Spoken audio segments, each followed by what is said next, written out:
আজকে জামাই ষষ্ঠী। এই যে মা এখন বিতোষককে ষষ্ঠী দেবে, তাই জন্য এখানে ফল টল গুলো কেটে বাবা গুছিয়ে দিচ্ছে। এই এত ফল।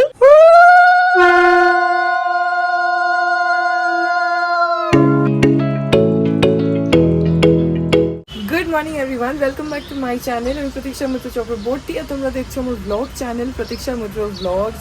আজকে আমি আর বিতোষক এখন যাব হচ্ছে লেক টাউন। আজকে জামাই ষষ্ঠী, তো আমরা আজকে সকাল সকালই যাব। আর হ্যাঁ, আজকে তাই জন্য সুপার এক্সাইটেড। মা ওইদিকে প্রচুর প্রিপারেশনস করছে। আর তারপরে আজকে বিতোষকের অ্যাকচুয়ালি ঠিক ছিল না যে ও সকালবেলা যেতে পারবে কি না, নাকি রাত্রিরে যাবে অফিস থেকে। তো সেসবের জন্য মারা কালকে লাস্ট মোমেন্টে তারপরে জেনেছে যে হ্যাঁ ও সকাল সকাল যাবে। তো ওরাও খুব এক্সাইটেড, আমরাও খুব এক্সাইটেড। তো হ্যাঁ চলো, তারপরে আজকে দেখি কি করি কি না করি, যেটাই করবো সেটাই তোমাদের সাথে শেয়ার করবো। সো সঙ্গে থাকো, দেখতে থাকো। আই হোপ তোমাদের ভালো লাগবে। এখন 10টা বাজে আর আমরা এখনই বেরোবো। আমি তো রেডি হয়ে গেছি, বিতোষক খালি পাঞ্জাবিটা পরবে। ও আমার আগেই স্নান টান করে রেডি হয়েছিল। তারপরে আমরা বেরোবো। যেতে ধরো এই আধা ঘন্টা 40 মিনিটস মতন লাগবে লেক টাউন যেতে। হোপফুলি 11টার মধ্যে পৌঁছে যাবো, কারণ মা আবার ওখানে ব্রেকফাস্টেরও অ্যারেঞ্জমেন্ট করেছে। তো সেই জন্য একটু তাড়াতাড়ি না গেলে ব্রেকফাস্ট খেতে পারবো না, ব্রেকফাস্ট লেট করে খেলে লাঞ্চ খেতে পারবো না। তো এইসব অনেক ব্যাপার আছে। তো এখন চট করে বিতোষক রেডি হয়ে গেলে তারপরে বেরোবো। এখন ওই 10টা 15 মতন বাজে, আমরা বেরোচ্ছি।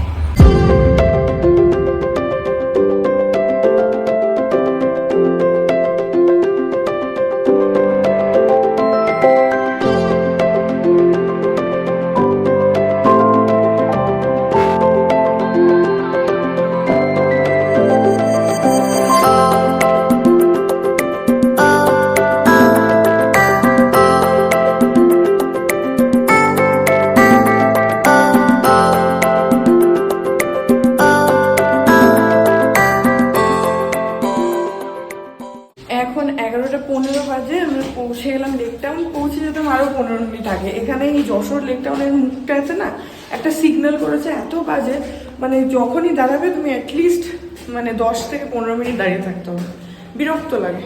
যাই হোক, পৌঁছে গেছি। এই যে মা এখন বিতোষককে ষষ্ঠী দেবে, তাই জন্য এখানে ফল টল গুলো কেটে বাবা গুছিয়ে দিচ্ছে।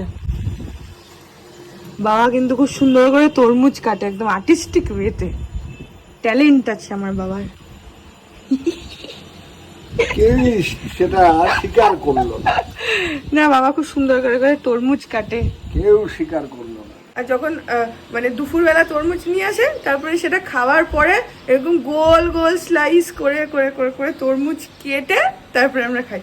যাই হোক, এখন আগে বিতোষককে মা আশীর্বাদ গুলো করবে, তার জন্য এই এখানে ফল টল সব রয়েছে, ওটার জন্য এখন প্লেটটা একটু রেডি করে নিচ্ছে। তো এখন আমরা ব্রেকফাস্ট করবো, যদি আমাদের একটু দেরি হয়ে গেছে। তো সকালবেলা বাবা প্রচুর ফল নিয়ে এসছে বিতোষকের জন্য, আমার জন্য, দুজনের জন্যই দেখাচ্ছি। এই দেখো, এখানে কলা আছে, এখানে লিচু, এখানে আঙ্গুর, এখানে তরমুজ, এখানে মা বানিয়েছে হচ্ছে আম্রখান্ড, আর রয়েছে হচ্ছে আপেল। এই এত ফল, এখানে আমার, এখানে ওর। এগুলো এখন আমাদের ব্রেকফাস্ট। এগুলো ছাড়াও মা আবার ময়দাও মেখে রেখেছে আর আলু চচ্চড়িও করে রেখেছিল লুচি আলু চচ্চড়ির জন্য। কিন্তু মনে হয় না এত ফল খেয়ে আর সকালবেলা লুচি খাওয়ার জন্য পেটে জায়গা থাকবে বলে মনে হয় না। সেই জন্য আগে ফলটা খাই, তারপরে যদি পেটে জায়গা বাঁচে তখন আবার মা লুচি করবে। আর না হলে রাত্রিবেলায় তো লুচি আছেই। তো এখন ফার্স্ট ফেজের খাওয়া স্টার্ট করি। নাও রিনা, দুব্বো।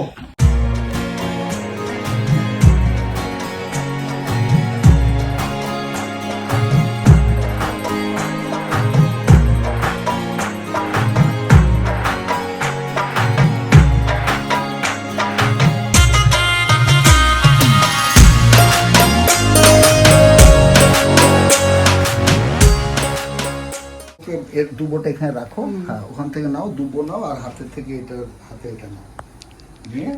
এই যে শাক দিয়েছে বাবা। তুমি শাকটা বাজাও। ও তুমি বাজাও, আমি বাজাবো কি করে?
গেছে আশীর্বাদ। হ্যাঁ এবার খাবে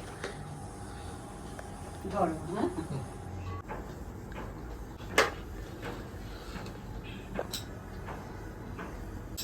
হ্যাঁ এবার খাও। তুমি এগুলো দাও, তুই গিফট গুলো দাও, আগে মাকে প্রণাম করো। আচ্ছা এখন মা বিতোষককে গিফট দিচ্ছে। এই যে এই টি শার্টটা দেখেছো তোমরা, ও নিজেই গিয়ে কিনেছে। হাতালি। আর এই দুটো আমার কন্যা, এটারও ছবি তোলো। এই যে আমার শার্ট দুটো আমি আলাদা করে অর্ডার করে নিয়েছিলাম। এই যে এটাও জামাই ষষ্ঠী। হ্যাঁ আর হ্যাঁ এটা হচ্ছে গিফট মায়ের। একটু ধরো ছবি তুলে নি। আর বাবারটা, আর এখন হচ্ছে বাবার গিফট। ও আরে থ্যাংক ইউ। আবার এগেইন গেঞ্জি। এই একটু ধরো ছবিটা তোলা স্পেস। এগেইন গেঞ্জি, নো প্রবলেম। গিফট গুলো বাইরে সবই আমি পছন্দ করেছি আমি, আর দিচ্ছে হচ্ছে বিতোষ। আচ্ছা এবার তুমি নাও, তোমারটাও একটা ছবি তোলো যে তোমাকেও তোমার মা একই ভাবে ষষ্ঠী দিয়েছে। নাও, তোমাকেও মা একই রকম দিল। হলো, ওদেরকে খেতে দাও এবার। এবার ওরা খাবে। এই যে আমার গিফট, এখানে দুটো শার্ট আছে, আমি অর্ডার করেছি অ্যামাজন থেকে। 5 রকমের ভাজা আছে, তুমি কি খাবে? এখন 2:45 বাজে, আর এখন আমরা লাঞ্চ করব। আজকে লাঞ্চে বিরিয়ানি হয়েছে, মাটন বিরিয়ানি, যেটা মা বানিয়েছে। এই যে মাটন, ডিম, আলু টালু দিয়ে, এটা বিতোষকের, ওটা আমার। আর তার সঙ্গে এখানে 5 রকম ভাজা আছে, যেটা বিতোষককে আজকে দিতে হয়। আলু আছে, মাছ ভাজা, আর কি কি ভাজা আছে আমি বুঝতে পারছি না, কিন্তু 5 রকম ভাজা আছে। আর এখানে রয়েছে হচ্ছে বিরিয়ানির সাথে রায়তা, আর এখানে হলো চাটনি। খেতেও শুরু করে দিয়েছে। তো যাই হোক, এখন লাঞ্চটা করে নিই। বিতোষক তো ওয়েটও করছে না, নিজের মতো গপ গপ করে খেতে শুরু করে দিয়েছে। তো তাড়াতাড়ি করে এখন লাঞ্চটা করে নিই। এই দেখো লাস্ট টাইম এখানে রসগোল্লা 4টে করে। স্যালাড দেখেছিস? তুমি 4টে রসগোল্লা খাবে? খাক না, একটাই হ্যাঁ? তো। জামাই ষষ্ঠী বলে কুচবি খেয়ে যাচ্ছে, টকপক টকপক করে করে, কথাই বলছে না।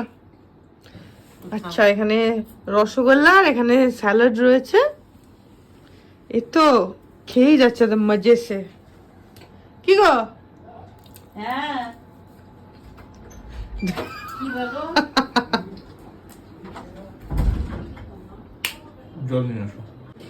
জল নিয়ে এসো। আজকে জামাই ষষ্ঠী না, আজকে বিতোষকের আলাদাই রোয়াব একদম। আমাকে অর্ডার করছে, যাও জল নিয়ে এসো, যাও এটা ওটা সেটা, ওই যে এরকম করে অর্ডার করে। এখন 3:30 মতন বাজে, 3:30 বেজে গেছে। আর আমাদের এই জাস্ট খাওয়া দাওয়া হলো। বিরিয়ানিটা খুব ভালো হয়েছিল, মা যেটা বানিয়েছিল। আর তার সঙ্গে আরও মানে তোমাদেরকেও দেখালাম যে কি কি খাবার রয়েছে। মা যে প্রচুর কিছু মানে অ্যারেঞ্জমেন্ট করেছে। বিরিয়ানিটা মা করেছে, বাকি জিনিসগুলো রান্নার মাসি করেছে। তো সবগুলোর টেস্টও খুব ভালো হয়েছে, প্রচুর খেয়ে ফেলেছি। যাই হোক, এখন একটুখানি রেস্ট নেব, এখন একটু মাদের সাথে গল্প করবো। এখন দেখছি রোদটা পড়ে গিয়ে একটু বেশ হাওয়া দিচ্ছে। এ দেখো জলটা দেখো, তাহলে বুঝতে পারবে, বেশ একটু হাওয়া দিচ্ছে। এই যে এখন রোদটা অতটা নেই, রোদটা পড়ে গেছে। মেবি একটা আওয়াজ পাচ্ছ, যেটা এসিটা চলছে তো ওইটার জন্য বাইরের ইউনিটটায় আওয়াজ হচ্ছে। যাই হোক, এখন ঘরে যাই, গিয়ে মাদের সাথে গল্প করি। এখন বাজে 8:15। আমি আর মা এখানে একটু গল্প করছিলাম, আর এখানে একটুখানি আইসক্রিম আনানো হয়েছে। এখন একটুখানি আইসক্রিম খাই, কারণ রাত্রির বেলা মা আবার মানে মিষ্টি দই এনেছে বাবা। তো রাত্রির বেলা আবার খাওয়া দাওয়ার পরে মিষ্টি দই আবার আইসক্রিম সব তো একসাথে খাওয়া হবে না, সেজন্য আমি ভাবলাম যে এখন একটু আইসক্রিম খেয়ে নিই। দুবেলা খাওয়া দাওয়ার পরে আবার একটুখানি কোল্ড ড্রিঙ্কও আনানো হয়েছিল, সেটাও খেয়েছিলাম। তো আইসক্রিমটা রয়ে গেছে। আমি এখন বসে বসে ভাবলাম যে রাত্রিবেলা মা লুচি করবে, তো লুচি পরে মিষ্টি দই খাবো, তো তখন দই আর আইসক্রিম দুটো একসাথে খাওয়া যাবে না, যেন এখন একটুখানি আইসক্রিম খাই। এখন 9:45 বাজে। এখানে পেছনে বাবা আর বিতোষক ওরা দেখছে হচ্ছে ওয়ার্ল্ড কাপই না, দেখছো? হ্যাঁ, ওয়ার্ল্ড কাপ দেখছে। আর এখানে মা এই যে লুচি ভাজছে।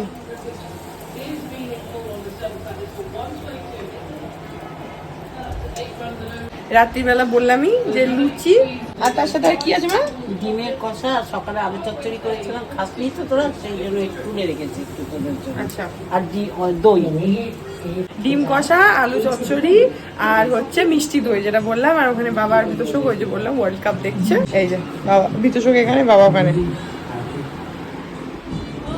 এই যে এখানে আমাদের ডিনার, লুচি, ডিম কষা, আলু চচ্চড়ি।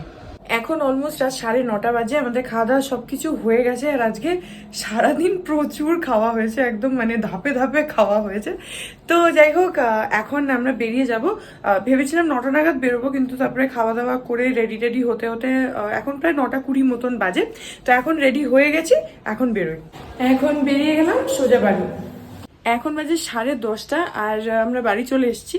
আর আজকে যা একটা কাণ্ড হয়েছে, আমরা জাস্ট লেক টাউন থেকে বাইকটা স্টার্ট করেছি, করে পাড়াটুকু মানে সামহাউ ক্রস করেছি, পাড়া থেকে বেরিয়েছি আর ঝিঝির ঝিঝির করে বৃষ্টি 2-3 সেকেন্ডের মধ্যে মানে মুষলধারে বৃষ্টি এসে গেছে। এত বড় বড় ফোঁটা, মানে ফোঁটাগুলো পড়ছে না, লিটারালি গায়ে লাগছে। মানে থ্যাঙ্কফুলি হেলমেটটা পরা ছিল বলে মাথায় টা সেভাবে ভেজেনি, কিন্তু তাছাড়া পুরো মানে জুপজুপে চান করে গেছি আমরা। বরং আমরা যখন এদিকটায় চলে এসেছি মানে রুবির আশেপাশে, তখন অনেকটা দেখলাম বৃষ্টি পড়ছে, কিন্তু বৃষ্টির মানে তেজটা অনেকটাই কম, এখানে মোটামুটি হালকাই পড়ছে। কিন্তু তার আগে অবধি মানে ওই আইটিসি, রয়্যাল বেঙ্গল টেঙ্গল এইসব অবধি এত বৃষ্টি পড়ছে, আমি আর বিতোষক পুরো জুপজুপে। আমার তো টেনশন লেগে গেছে যে আমার কাছে 2খানা ফোন, বিতোষকের ফোনটা বিতোষকের পকেটে, হাতে ফোন ছিল আমার। আমি তো সামহাও ওটাকে জামার ভেতরে টেতরে করে ম্যানেজ করার চেষ্টা করছি, কিন্তু এত বৃষ্টি পড়ছে, জামা ভিজে গেছে। মানে আমি তো টেনশনে পড়ে গেছি যে ফোন দুটোর না 12টা বেজে যায়। তারপরে ওই বেঙ্গল কেমিক্যালসের ওখানে ওই মেট্রোর যে মানে উপর দিয়ে মেট্রোটা যেটা, ওটার যে শেডটা, ওটার নিচে গিয়ে ওখানে ওকে বললাম যে একটুখানি দাঁড়াও। ওখানটায় দাঁড়ালাম, আমরা ভিজে ভিজেই বেরিয়ে এসেছি, কারণ এত জোরে বৃষ্টি পড়ছে না যে ওটা এক্ষুনি বন্ধ হবে বলে মনে হয় না। তো সেজন্য ওখানটায় বললাম একটুখানি দাঁড়াও। ওখানে পিঠে ব্যাগ ছিল, ব্যাগটার ভেতরে একদম ভেতরে করে আমার 2টো ফোন, ওর ফোনটা, তাছাড়া হচ্ছে ওর ইয়ারপড ছিল সেগুলো সব ব্যাগের ভেতরে ঢুকিয়েছি, যাতে জল মানে ঢুকলেও অতটা ভেতরে তো যাবে না। আর তাছাড়া আমাদের ওই জামাই ষষ্ঠীর গিফটের প্যাকেটটা উপরে ছিল, তার ভেতরে জামা কাপড় টাপড় ছিল, তো ওগুলোও জলটা সোক করবে সামহাও। তো সেই জন্য একদম ভেতরে করে দেওয়াতে থ্যাঙ্কফুলি 3টে ফোনই ঠিক আছে, ওর ইয়ারপডটাও ঠিক আছে, বাঁচা গেছে। কিন্তু বিতোষকের ব্যাগের ভেতরে যা যা কিছু ছিল সব ভিজে গেছে একদম জুপজুপে। আর আমার ব্যাগের ভেতরটাও নিশ্চয়ই ভিজে গেছে, আমি এখনো দেখিনি, বাট ভিজে গেছে। যাই হোক, এখন ফাইনালি চলে আসলাম বাড়ি। এসে স্নান ফান করলাম, বিতোষক গেছে স্নান করতে। তো হ্যাঁ, জামাই ষষ্ঠীটা সকাল থেকে খুব ভালো ছিল, এন্ডিংটা একদম ভালোই, কিন্তু বৃষ্টিতে ভিজে হলো। যাই হোক, এই ব্লগটা এখানে এন্ড করে দিচ্ছি। আই হোপ ব্লগটা তোমাদের ভালো লাগলো। যদি লাগে then please do like and comment. আর আমার চ্যানেলটাকে যদি এখন অব্দি সাবস্ক্রাইব না করে থাকো, তাহলে প্লিজ সাবস্ক্রাইব করো। পাশে একটা বেল আইকন আসবে, সেটাকে প্রেস করো আর অল অপশনটা ক্লিক করে দাও, যাতে আমি এই চ্যানেলে নতুন ব্লগ দিলেই সেটা নোটিফিকেশন সবার আগে তোমাদের কাছে পৌঁছে যায়। আর এই চ্যানেলে নতুন ব্লগ আসে এভরিডে। তো হ্যাঁ, চলো তোমাদের সাথে দেখা হবে আমার কাল আবার আরেকটা নতুন ব্লগ নিয়ে। ততক্ষণ অবধি ভালো থেকো, টাটা।